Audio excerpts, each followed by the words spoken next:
নষ্ট হইও না বাপ। ইসলামের জন্য লড়বে কে বাপ?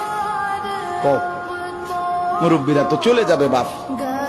18 বছরের ছেলে, 20 বছরের ছেলে, 22 বছরের তাগড়া জওয়ান, তুমি নষ্ট হয়ে গেলে, তুমি চরিত্রহীন হয়ে গেলে, তুমি যদি সারাক্ষণ নারী ছাড়া, ছবি ছাড়া, মদ জুয়া অশ্লীলতা, তুমি যদি মোবাইলের আসক্তি ছাড়া চলতে না পারো, আগামী দিনে ইসলামের জন্য তুমি করবা কেমন, লড়বে কেমন?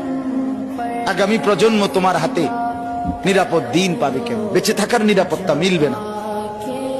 বেঁচে থাকা 53 বছর বাংলাদেশের বয়স, 53 বছরের সমাজে বেনামাজির সংখ্যা যদি এত বেশি হয়, 53 বছরের ভিতরে মোবাইলে আসক্ত যুবকের সংখ্যা যদি এত বেশি হয়, 53 বছরের ভিতরে বেপর্দা নারীর পরিমাণ যদি এত বেশি হয়, এত মসজিদ মাদ্রাসা চারদিকে থাকার পরেও যদি এই মসজিদ মাদ্রাসা ষড়যন্ত্রের কারণে কমে যায়,